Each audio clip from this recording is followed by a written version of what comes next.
Well, I'm on a different river today. This is the Laurencekirk Water, and it's run by the Laurencekirk Angling Association, of which I'm also a member. As you can probably hear by the traffic, it's right beside the main road. It's like trying to shoot a video the end of runway 1 in Heathrow Airport. The noise is just quite incredible. But anyway, I digress. I'm on the Laurencekirk Water. I fished this earlier in the season, just after the season opened in March. I posted a video about that. But the river was too cold and the river was dead then. But for some reason or other, I never quite managed to get back. As you can all see, it's very overgrown, but it's a lovely, lovely river. There's one or two fish rising, small ones, probably salmon par. This river is a tributary of the North Eskin, so it gets a salmon and a sea trout run. So what I'm probably seeing rising is salmon par.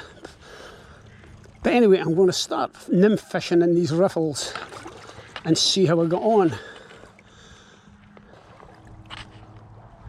There's a terrible glare on the water, which is going to make seeing the fly or the indicator quite tricky.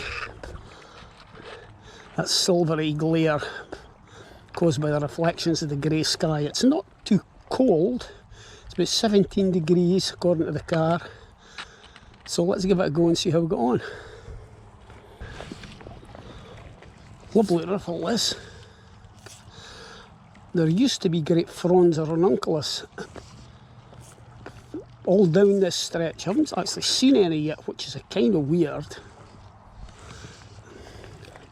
But I'm sure it'll be there. Sometimes it can be quite productive just running your nymphs in the channels between the ranunculus. But having said all that, the average size of the fish in this river are not big. There are some decent ones, but they're few and far between and quite difficult to catch. A lot of the guys in the angling club who fish for salmon pick up decent trout sometimes here.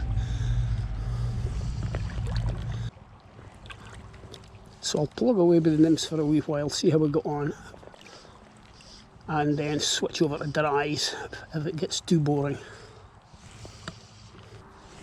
Yeah, there's a few fish rising, but they're wee.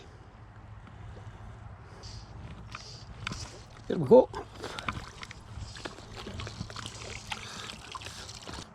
Yeah, that was a wee one and it's gone. Could only been about 6 or 7 inches long. And that took the dropper nymph, which is a pogo nymph, a buoyant pogo nymph. But there's quite a bit of ranunculus floating down the river at the moment. As you can see, it's a lovely wee stream, very steep, weedy banks, so it makes it difficult to get in and out of the river for an old man like me. Quite a lot. I'm tempted just to switch over to dries, you know that. Even though they are just wee ones. I've caught up in the ranunculus. The water's quite low, but it's not critical.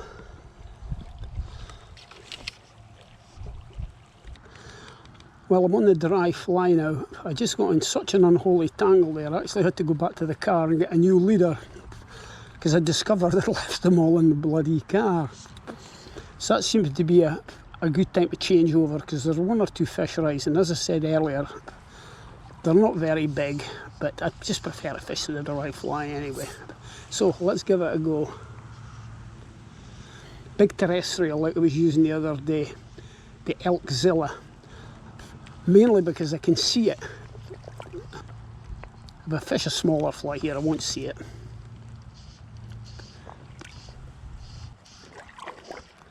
Goodness, the visibility is absolutely shocking.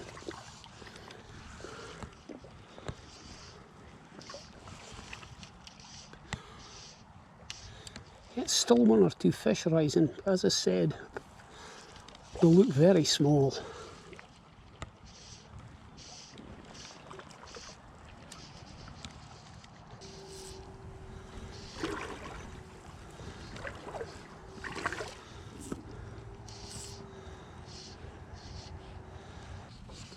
Right, this is a nice deep pool and run here. Let's see how it goes.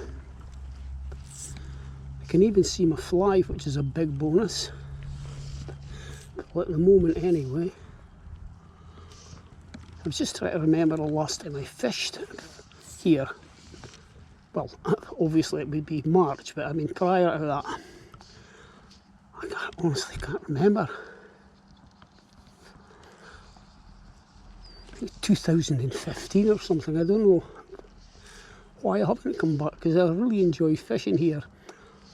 It's fair to say, in my local river that runs through the village at home, the average size of the fish is probably bigger in there. And it's just so handy, it makes me lazy. But this is a lovely stream, as you can see. Some wee fish rising at the top of the stream here. And I would have to be honest and say I've never really had a really decent trout on this river. Plenty up to half a pound, 3/4 a pound occasionally. But certainly the average size of the fish I catch here tends to be below 9 inches.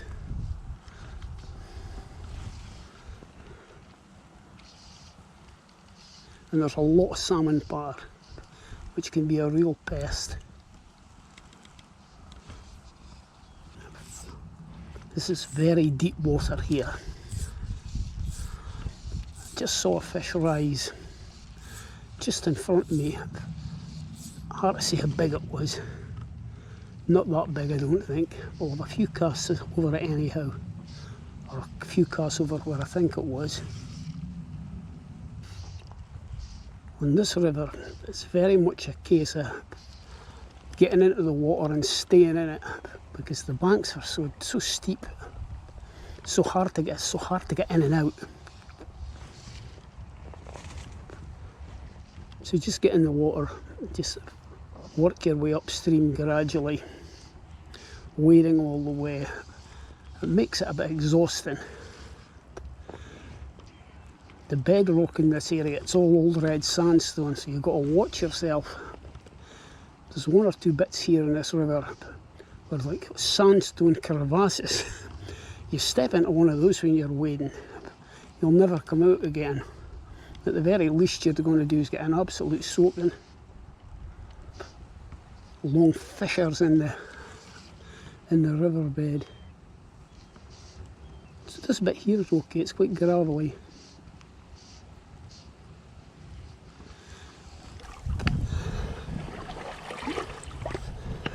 Just hit one of the sandstone outcrops here, my goodness, you've got to watch.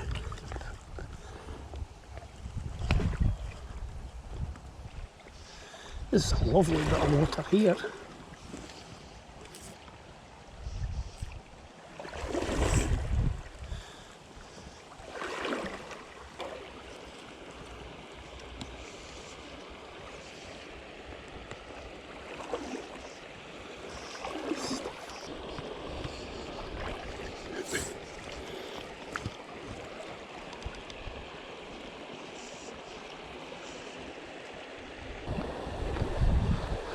Well, the dry fly is just not doing it, so I've switched back to nymphs, fished these next couple of fast stretches with the nymph and see what happens.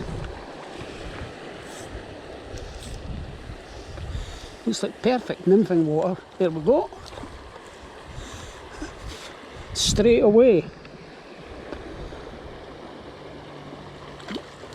Just a wee thing, that's off. And that's probably the average size of the fish in here.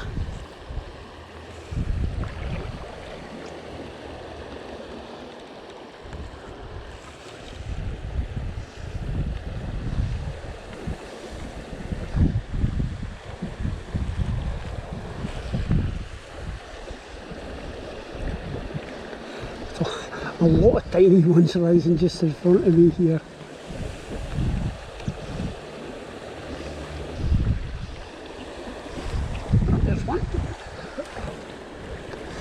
I wonder if this one will stay off. The last two have fallen off. Will this one stay on? I kind of like it when they get off. It saves me handling them. No, this one's staying on.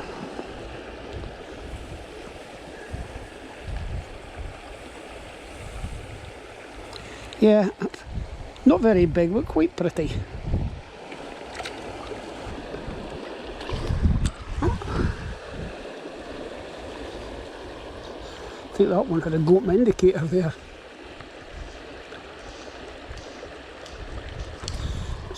Another one coming thick and fast now.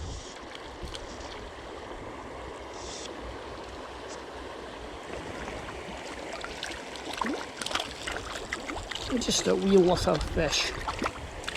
And it's away. Good. Yeah, that one had a goat indicator there as well. Take the dry fly off and just start raising them on the indicator. You'd put a hook on the indicator. That would be the answer.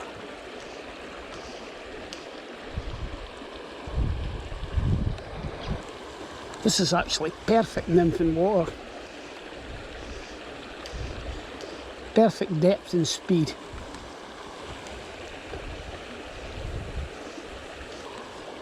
You can see there's another couple of decent runs just coming up. I've probably fished this one out now. It might be worth taking a few steps forward and having another couple of casts right at the top of it. Oh, I'm into the bottom. That's probably at the end of the pool then. Now this looks good. Certainly further up it does anyway. Some of the guys in the angling club do quite well with the salmon and sea trout fishing here at the back end. It'll be coming in its own soon. As you can see, it's just a wee stream, so it needs a bit of water. Not something I've ever tried. I'm pretty much a dyed-in-the-wool trout fisherman. But some of the guys do well here and on the Bervie.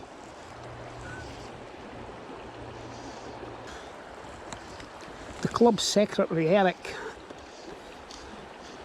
who has lived locally, he's born and bred here, and not in the river, in Laurencekirk. He's fished it since he was a boy, and he told me used to be a much better stamp of trout in it in years gone by. But unfortunately it suffered a bit for pollution, or you wouldn't think it. One-off poisonings by farmers with their potato acids and really decimated the fish population. But it's recovered, and there's plenty of fish in it just now. And there are some decent ones as well. It's just that they're not very easy to find.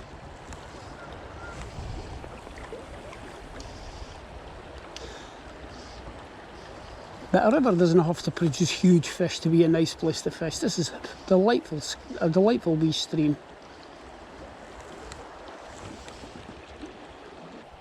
I'm right on top of the old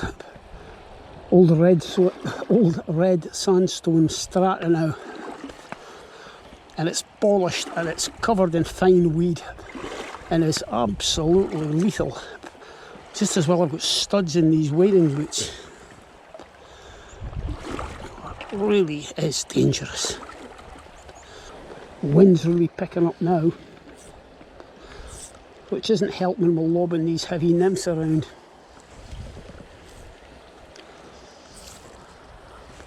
Forecast was completely wrong today. A couple of days ago they were forecasting heavy rain, but it's actually not too bad a day, save the wind. Everything's got a bit of an end of season feel about it now. You just know that the short, dark, cold days aren't far off. And then we'll all go to hibernation until next spring. Certainly the fly fishers do anyway. It'll be fine to look back on these videos over the winter time, just as reminders of some of the great days out I had this year. That's what it's really about. It's kind of a fishing diary that I share with other people. And this run here is a lot shallower than it first looked.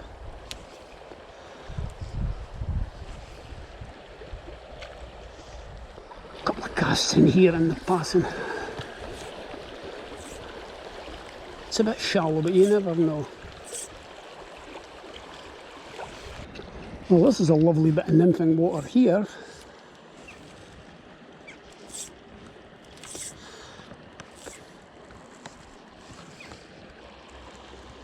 Looks like a right salmon lie, this.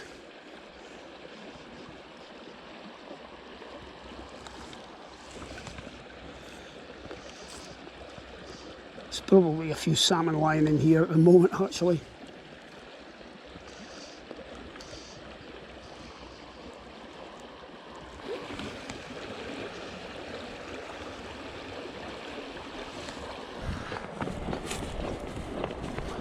Well, it looks like there's been some serious bank cutting going on here. I've no idea who did that. But I can tell you, the way I'm feeling now after wading up about a mile of that slippery river bottom, oh, it's welcome. I'll just head on up to this next nymphing run here and take full advantage of it. Oh my goodness me.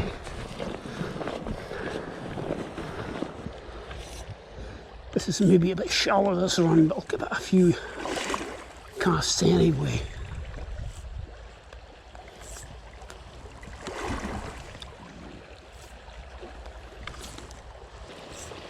Well, I've arrived at another run here, a nice looking nymphing run. But oh my goodness, it was hard going. Getting back down the banks again. It's kind of going quiet again. I think the mistake I made today, the major mistake, was switching to the dries too quickly. I should have stuck with the nymphs.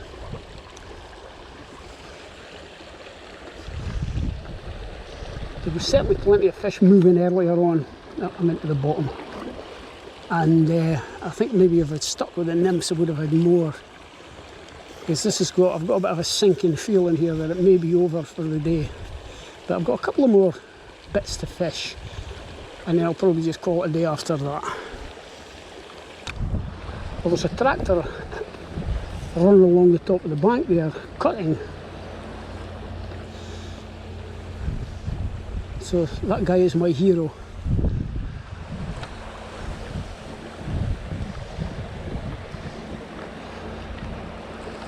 A lot of these runs are deceptive. They look perfect when you get close up to them. They're dead shallow.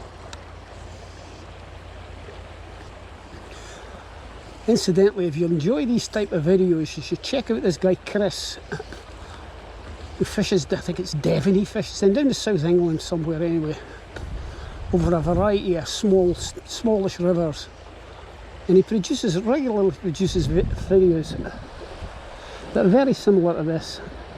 I can't remember his second name now, embarrassingly enough, but hopefully I'll remember. I put a link to his channel in the description of this video.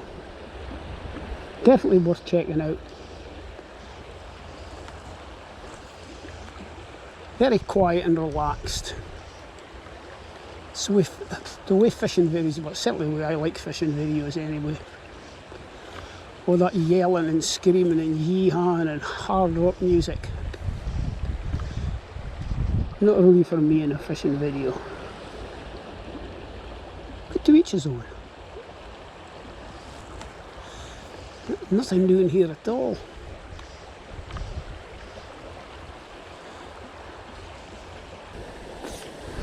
I'll have a go in here and I'll probably make this my last pool. Casting's getting difficult, the wind's blowing straight into my face.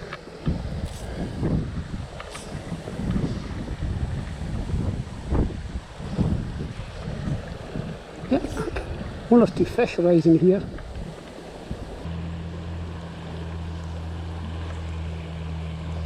Well, I really thought I might take something in here, but it looks like it's not to be.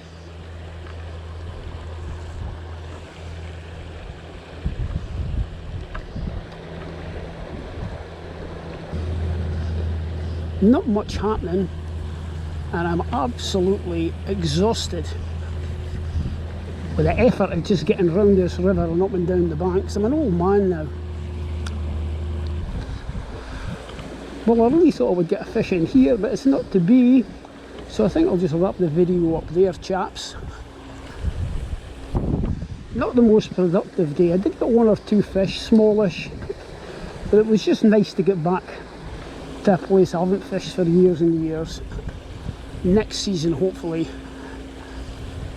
I'll motivate myself to get down here a bit more often before the bankside herbage gets 6 feet high.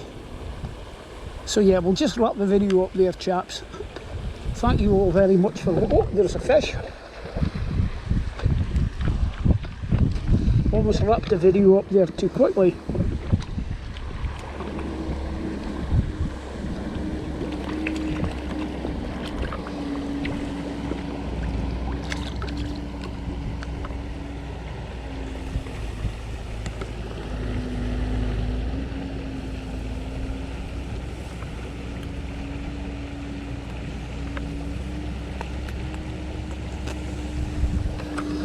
Just a wee lot of fish. So anyway, we'll get them back and we'll wrap the video up there, and hopefully we'll see you in the next one. Bye for now.